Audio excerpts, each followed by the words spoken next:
ଜୟ ମା କିଚେଶ୍ୱରୀ ଆପଣମାନଙ୍କୁ ଆଉ ଏକ ନୂଆ ବ୍ଲଗ୍ରେ ସ୍ୱାଗତ କରୁଛି। ଚାଲନ୍ତୁ ଆଜି ଦେଖିବା ଯଶୀପୁରଠାରୁ ବାଙ୍ଗିରିପୋଷି ଅଭିମୁଖେ ଯାଉଥିବା କିଛି ଗନ୍ତବ୍ୟସ୍ଥଳରେ ଆଜି ଆପଣମାନଙ୍କୁ ଆମେ ଦେଖିବା କ'ଣ କେମିତି ପ୍ରକୃତି ଭରା ସୌନ୍ଦର୍ଯ୍ୟମୟ ରାସ୍ତାଘାଟ ପାଣିପଣ କ'ଣ କେମିତି ଅଛି ସେ ନେଇକି ଆଜିର ବ୍ଲଗ୍ରେ। ପାହାଡ଼ ପର୍ବତ ଘେରା ସବୁଜ ବନାନୀ ଆମ ମୟୂରଭଞ୍ଜ ସବୁଠୁ ସବୁଜ ସୁନ୍ଦର ବଣ ପାହାଡ଼ ଘେରା ଗଛ ଲତା ପାଣି ପବନ ଘଞ୍ଚ ଜଙ୍ଗଲ ପରିବେଶିତ ରାସ୍ତାରେ ଗଲାବେଳେ ବଣ ମଲ୍ଲି ଫୁଲ ବାସନାରେ ମନରେ ଅନେକ ଉନ୍ମାଦ ଆଣିଦିଏ। ଜଙ୍ଗଲ ହ୍ରଦର ସ୍ରୋତ କୁଳୁ କୁଳୁ ଝରଣାର ପାଣିର ଶବ୍ଦ ଓ ବନ୍ୟ ପକ୍ଷୀଙ୍କ କିଚିରି ମିଚିରି ଶବ୍ଦ ଭଞ୍ଜଭୂମିର ବାସନା ଆପେ ଆପେ ସୁଗନ୍ଧ ବାସ୍ନା ବାହାରି ପଡ଼ିଥାଏ। ତାହା ଥିଲା ବିଗତ ଦିନର ସମୟ। ସେ ସମୟ ଆଉ ଆଜି ନାହିଁ। ଆଜି ନିଶବ୍ଦ ରାସ୍ତା, ଫାଙ୍କା ଜଙ୍ଗଲ, କଚା ରାସ୍ତା, ନାହିଁ ସେ ଜଙ୍ଗଲ, ସମୁଦ୍ର, କୋଇଲି ଗୀତ, ବିହଙ୍ଗ ଗାନ।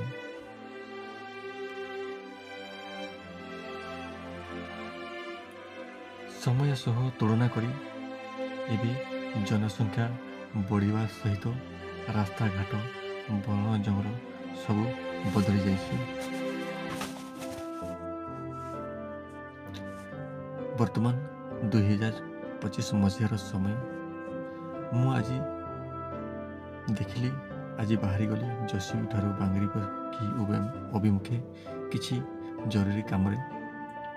ତ ସେ ସମୟରେ ଆଜି ଦେଖିଲି ବିଗତ ଦିନର ସମୟର ପ୍ରକୃତି ଭରା ସୌନ୍ଦର୍ଯ୍ୟ ଆମ ଦୁଆରଶୁଣି ଘାଟି କେମିତି ଅଛି ଜାଣିବା ସେ ନେଇକରି। ତ ଦର୍ଶକ ବନ୍ଧୁ, ଆପଣମାନେ ଦେଖିପାରୁଥିବେ ବର୍ତ୍ତମାନ ସମୟ କେମିତି ଅଛି। ରାସ୍ତା ସବୁ କୋଉଭଳି ଭାବରେ ସବୁ ଦେଖାଯାଉଛି।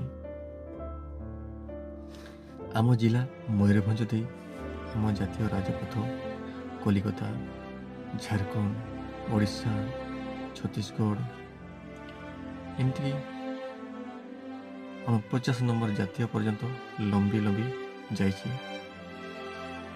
ଆଉ ଏହି ରାସ୍ତାରେ ପ୍ରତ୍ୟେକ ଦିନ ଶହ ଶହ ସଂଖ୍ୟାରେ ବାହନ ସବୁ ଯାଞ୍ଚ କରୁଛନ୍ତି। ତେଣୁ ରାସ୍ତାର କଥା ନ କହିଲେ ଭଲ।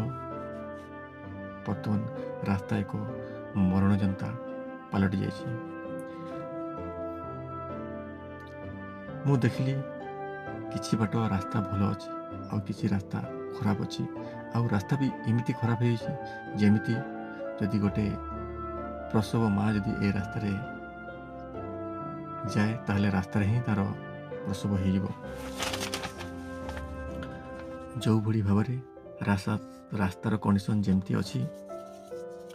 ଆଉ ଦେଖିପାରୁଥିବେ ଆମ ଆଗରେ ଗୋଟେ ଆମ୍ବୁଲାନ୍ସ ଯାଉଛି। ତ ଜରୁରୀ ସେବା ନିମନ୍ତେ ସରକାର ଲୋକମାନଙ୍କ ସୁବିଧା ନେଇକି ଅନେକ ଯୋଜନା ମଧ୍ୟ କରିଛନ୍ତି। କିନ୍ତୁ ଆମ ବାଙ୍ଗିରିପୋଷି ଘାଟିର ରାସ୍ତା କଥା ନ କହିଲେ ଭଲ।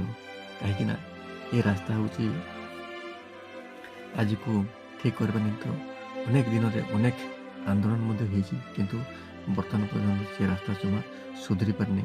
କାହିଁକି ଆପଣମାନେ ବର୍ତ୍ତମାନ ଦେଖନ୍ତୁ କେମିତି ଦୁଇ ପଟ ରାସ୍ତା ପୁରା କଟା ଚାଲିଛି। ବହୁତ ସଂଖ୍ୟାରେ ଯେହେତୁ 4 ଲାଇନ୍ ରାସ୍ତା ଏ ଦିକୁ ଯିବ। ଆଉ ରାସ୍ତା ବି ଏକ ଥିଲା ଦିନେ ସମୟ କି ମରଣଯନ୍ତା। ତେଣୁକରି ତାକୁ ସମ୍ପ୍ରସାରଣ ନ କଲେ ବି ଉପାୟ ନାହିଁ। ତେଣୁକରି ରାସ୍ତା ଏଇ ଘାଟି ରାସ୍ତାରେ ଅନେକ ବିପଦ ଏବଂ ବହୁତ ଦୁର୍ଘଟଣା ମଧ୍ୟ ହେଇଥାଏ ପ୍ରତ୍ୟେକ ଦିନ କହିବାକୁ ଗଲେ ନସରେ। ତେଣୁକରି ରାସ୍ତା ବି ହେବା ମଧ୍ୟ ନିଶ୍ଚିତ ହେବା ଦରକାର। ତ ପ୍ରକୃତି ଭରା ସୌନ୍ଦର୍ଯ୍ୟମୟ ବନାନୀ ଜଙ୍ଗଲକୁ କଟାଯାଇ ବର୍ତ୍ତମାନ କ'ଣ ରାସ୍ତାକୁ ସମ୍ପ୍ରସାରଣ କରାଯାଉଛି। ଆପଣମାନେ ଦେଖିପାରୁଥିବେ ସରକାର ରାସ୍ତା କାମ ପାଇଁ ଟେଣ୍ଡର ରହିଛି, କିନ୍ତୁ କାହିଁକି କେଜାଣି ଅଧା କାମ ହୋଇ ରହିଯାଇଛି, ଜାଣି ହେଉନାହିଁ। ମଝିରେ ଟୋଲଗେଟ୍ ମଧ୍ୟ ହେଇଛି, କିନ୍ତୁ ଚାଲୁ ହେଇନି। କାହିଁକିନା ରାସ୍ତା କାମ ଯେପର୍ଯ୍ୟନ୍ତ ଠିକ୍ ହେଇନି ସେ ପର୍ଯ୍ୟନ୍ତ ଟୋଲଗେଟ୍ ଚାଲିବ ବା କେମିତି। ସେ ଯାହା ବି ହେଉନା କାହିଁକି ଗଲାବେଳେ ରାସ୍ତାରେ ମା' ଦୁଆରଶୁଣି ଘାଟି ପଡ଼ିଲା। ଘାଟିରେ ମା' ବନଦେବୀ ଦୁଆରଶୁଣି ଠାକୁରାଣୀ ବିରାଜମାନ ଅଛନ୍ତି। ସମସ୍ତ ପଛତ୍ରୀମାନେ ସେମାନଙ୍କ ଯାତ୍ରା ସଫଳ ନିମନ୍ତେ ମା ଆଶୀର୍ବାଦ ଦେଇଥାନ୍ତି। ତାହା ଆମ ବିଶ୍ୱାସ। ମାଆଙ୍କୁ ମୁଣ୍ଡିଆ ମାରିଲୁ ଆଉ ଆଗକୁ ବାହାରି ପଡ଼ିଲୁ। ସୁନ୍ଦର ଘାଟି ରାସ୍ତା ସମ୍ପ୍ରସାରଣ ନିମନ୍ତେ ଗଛଟା ଚାଲିଛି। ବନ୍ୟଜନ୍ତୁମାନଙ୍କ ରାସ୍ତାରେ ଏକଡ଼ ସେକଡ଼ ହେଇ ଏଣେତେଣେ କିଛି ଖାଦ୍ୟ ଅନ୍ୱେଷଣରେ ପଥଯାତ୍ରୀମାନଙ୍କୁ ହାତ ପାତି ମାଗୁଥାନ୍ତି। ମନରେ ବହୁତ କଷ୍ଟ ହେଲା। ଆଜି ବନ୍ୟ ଜଙ୍ଗଲ ନଷ୍ଟ ହେତୁ ଏମାନଙ୍କର ଏ ଅବସ୍ଥା। ହେଲେ କିଏ ବା ଏମାନଙ୍କ କଥା ବା ଏମାନଙ୍କ ମନର ବେଦନା ଶୁଣିବ? ଶେଷରେ ଆମ କାମ ମନର ଅନେକ କ୍ଳାନ୍ତି ଓ ଅବଶେଷ ନେଇ ମନର କଥାକୁ, ମନର ବେଦନାକୁ ମନରେ ଚାପି ରଖି ନିଜ ନିଜ ଗନ୍ତବ୍ୟ ସ୍ଥାନରେ ବାହାରିଗଲୁ। ଆଜିର ଅନୁଭୂତି ବ୍ଲଗକୁ ଏଇଠି ରଖୁଛି। ଆପଣମାନଙ୍କୁ କେମିତି ଲାଗିଲା ନିଶ୍ଚିତ ଭାବରେ କମେଣ୍ଟ ମାଧ୍ୟମରେ ଜଣାଇବେ। ଯଦି ଭିଡ଼ିଓଟି ଭଲ ଲାଗିଥାଏ ତ ନିଶ୍ଚିତ ଭାବରେ ସବସ୍କ୍ରାଇବ୍ କରିବାକୁ ଜମାରୁ ଭୁଲିବେନି।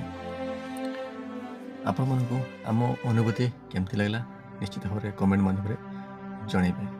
ଆଜି ପାଇଁ ଭିଡ଼ିଓକୁ ଏଇଠି ପରିସମାପ୍ତ କରୁଛୁ। ନେକ୍ସଟ ଭିଡ଼ିଓରେ ଆପଣମାନଙ୍କୁ ଆଉ ଏକ ନୂଆ ଭିଡ଼ିଓକୁ ନେଇକରି ଆପଣମାନଙ୍କ ସହ ପୁଣି ଦେଖା ହେବ। ଆଜି ପାଇଁ ରହିଲୁ। ଜୟ ଜଗନ୍ନାଥ, ଜୟ ମା ଦୁଆରଶୁଣୀ। ରହିଲି, ନମସ୍କାର।